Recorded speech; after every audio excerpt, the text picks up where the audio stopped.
बार आप लोगों का स्वागत है सक्सेस लेटर क्लासेस में।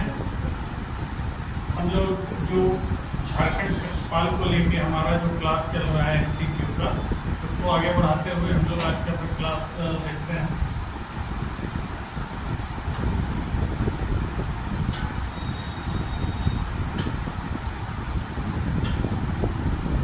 तो बैलेट पहला सवाल है, बैलेट के लोकगीत और फोक सॉन्ग के ग्रामीण गीत कौन विद्वान कहे हैं?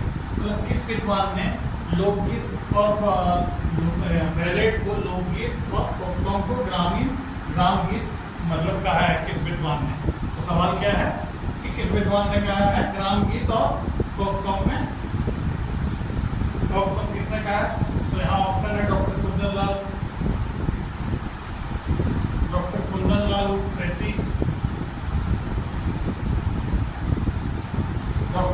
लाल उप्रेती, डॉक्टर सत्या गुप्ता, पंडित रामदेव त्रिपाठी या डॉक्टर कृष्णदेव उपाध्याय। तो सही उत्तर क्या है? तो डॉक्टर कृष्णदेव उपाध्याय। डॉक्टर कृष्णदेव उपाध्याय ने बैलेट को लोकगीत और फोक सॉन्ग को ग्राम गीत कहा था। तो पढ़ते हैं दूसरे सवाल की ओर। अंकुरत गच्छ बढ़त सुमन तेकरो नाम 36 रन केवल पंक्ति प्रकीर्ण साहित्य कौन भाग से लेवल जाए? तो ये यहाँ पे अंकुरत गच्छ बढ़त सुमन तेकरो नाम 36 रन, ये पंक्ति जो है ये प्रकीर्ण साहित्य मतलब बिखरा हुआ साहित्य। प्रकीर्ण साहित्य में मुहावरा भी आ जाएगा, लोकोक्ति भी आ जाएगा, पहेली भी आ जाएगा, जिसको उज्ज्वल कहते हैं। तो प्रकीर्ण साहित्य कौन भाग से लेवल जाए? सही उत्तर क्या है? तो पहेली का अंकुरत गच्छ बढ़त सुमन तेकरो नाम 36 रन, तो ये पहेली है। अब है तीसरा सवाल, अवयव के जोग से जोग शब्द बनेला के का समास कहा जाएगा? मतलब अवयव के जोग से जो शब्द बनता है उसको कौन सा समास कहा जाता है? तो अव्ययी भाव समास, अव्ययी समास या कारक। तो सही उत्तर क्या है कि अवयव के योग से बनने वाले शब्दों को क्या कहा जाता है? जो शब्द बनेगा वो अव्ययी भाव समास कहलाएगा। तो सही उत्तर अव्ययी भाव।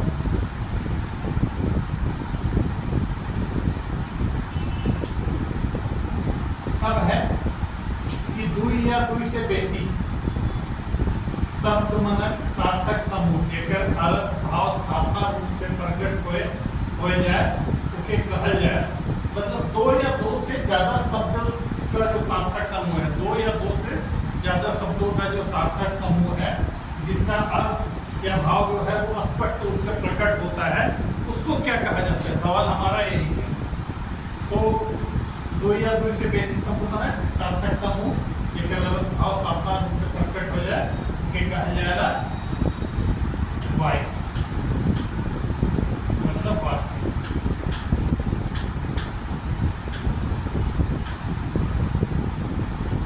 क्या है? तो दो या दो से ज्यादा शब्दों का सार्थक समूह है जिसका अर्थ या भाव स्पष्ट रूप से प्रकट हो जाता है।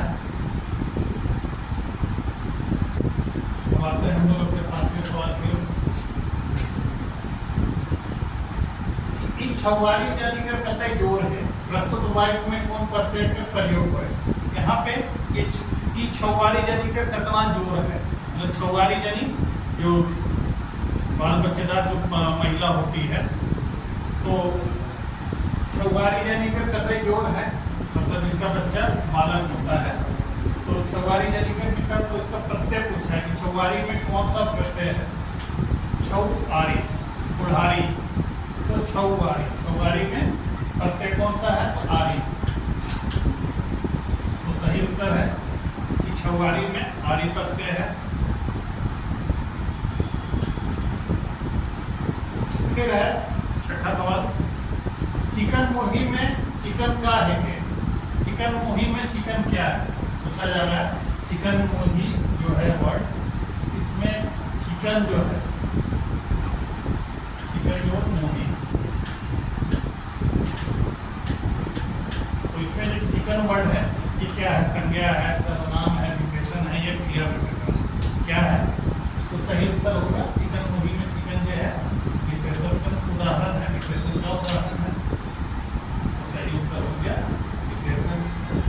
फिर बढ़ते हैं हम लोग अपने अगले सवाल, साथ में सवाल लिए कि मुकुंद नायक बहुत जाना माना नाम है झारखंड की खेल सांस्कृतिक जगत में, और मंत्र वादक भी हैं, अच्छा बांसुरी भी बजाते हैं, और उसके अलावा कवि भी हैं।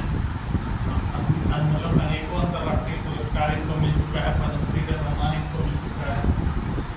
तो मुकुंद नायक का जन्म कौन बच्चर हुए हैं, यहाँ पे उन्हीं के बारे में सवाल है कि मुकुंद नायक का जन्म जो है वो कौन से साल में हुआ था।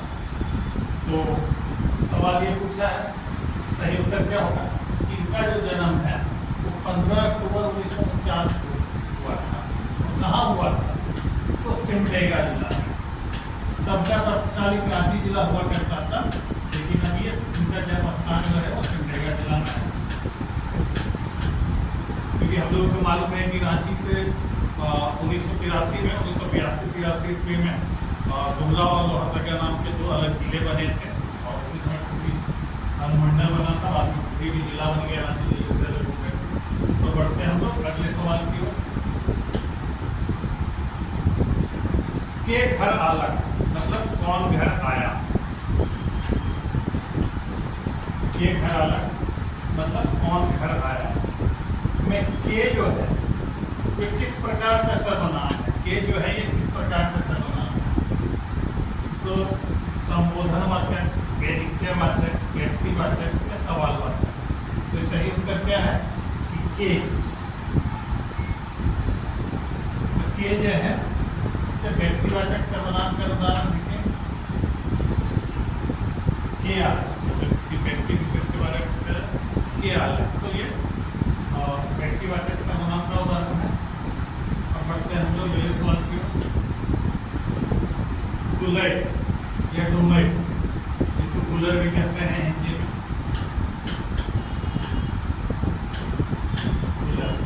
गुलर या डुमर का फूल हो गए का मतलब है, गुलर या डुमर का फूल होने का क्या मतलब है। तो गुलर के फूल के बारे में हम जानते हैं कि गुलर का जो फूल होता है, फल होता है, उसी के अंदर में उसका मतलब फूल होते हैं।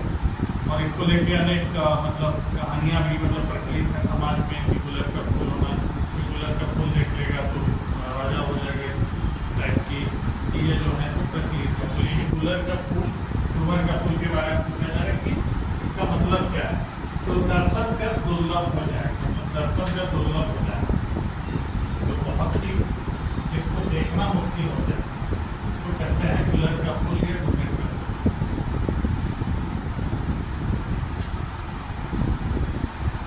ये है अंगनई नाच में कौन बाजा नहीं बाजेगा, मतलब अंगनई नाच में कौन बाजे या बाजा नहीं बाजेगा, तो कौन सा बाजा नहीं बजता है। तो हम लोग शादी ब्याह के अवसर पर सुनते हैं सहनाई, बारात उरात के अवसर पर, लेकिन जब ये अंगनई नाच होता है उसमें ये सहनाई नहीं बजता है, बाकी मांडर बांसुरी ये सब बजता है, ताल घाट के ताल ये सब बजेगा, लेकिन सहनाई नहीं बजता है। सही उत्तर है।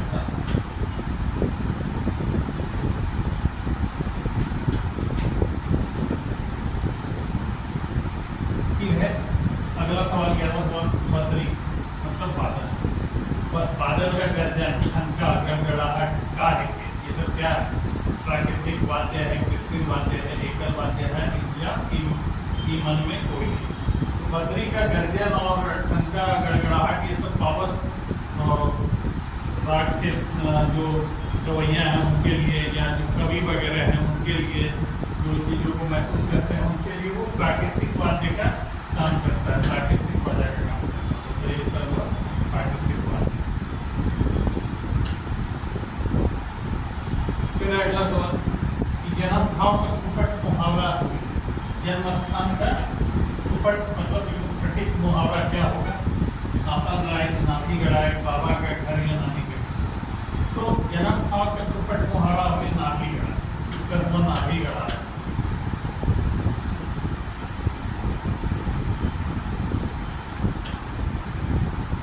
फिर है लोकगीत का विशेषता हुए, लोकगीत का क्या विशेषता हुए भाई। तो अज्ञात कवि होएला, रचयिता कवि होएला, या ईमन में सके। तो रचयिता कवि तो बिल्कुल नहीं होएला, क्योंकि लोकगीत की रचना किसने की ये बिल्कुल भी पता नहीं होता, ये पीढ़ी दर पीढ़ी परंपराओं में चला आ रहा है। तो इसलिए लोकगीत तो सबसे सटीक क्या है कि लोकगीत की विशेषता होगा अज्ञात कवि, कवि ज्ञात नहीं है, अज्ञात कवि।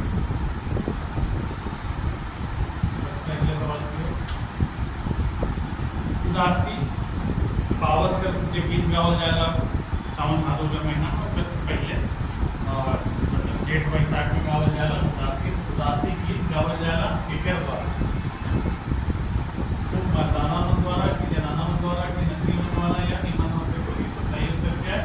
उदासी गीत जो है वो किसके द्वारा गाया जाता है? उदासी गीत जो है वो मर्दाना लोगों के द्वारा, पुरुषों के द्वारा गाया जाता है। कब गाया जाता है? ये जेठ, मतलब जेठ बैसाख का महीना। फिर है राम रेखा धाम। राम रेखा धाम में कौन मेरा विशाल मेरा लगे? ये राम रेखा धाम कहाँ है? तो सिमडेगा जिले में अवस्थित है। इसके बारे में यह मान्यता है कि अपने वन के प्रवास के दौरान भगवान राम, सीता और लक्ष्मण यहाँ पे रुके थे। तो यहाँ पूछा जा रहा है कि कब इसको राजकीय आयोजन का दर्जा दे दिया गया है ये राम रेखा मेला को, और कहाँ लगता है? सिमडेगा जिले में लगता है। कब लगता है? तो कार्तिक पूर्णमासी के लगता है, कार्तिक पूर्णिमा को लगता है।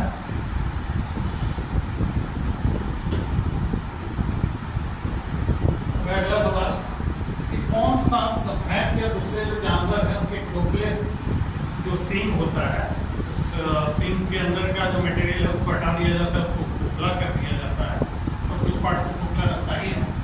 तो उससे जो वाद्य यंत्र बनता है उसको क्या कहा जाता है?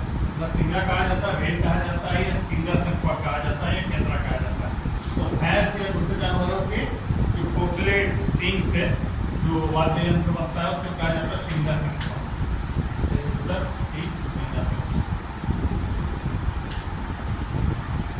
फिर अगला सवाल कि कोटोनोनो शब्द का प्रयोग ये करेगा। कोटोनोनो शब्द का प्रयोग कौन करता है? ये कर्मदयाल की रचना है जो हम लोगों को पढ़ना है।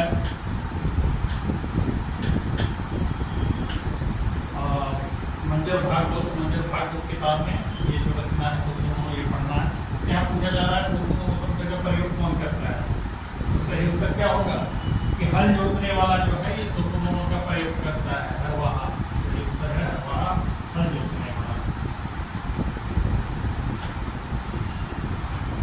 फिर है कि नागपुरी संक्रांत के संपादक रहे। नागपुरी पत्रिका संक्रांत जो कहाँ से निकलता था? ये भी सिमडेगा जिले से निकलता था।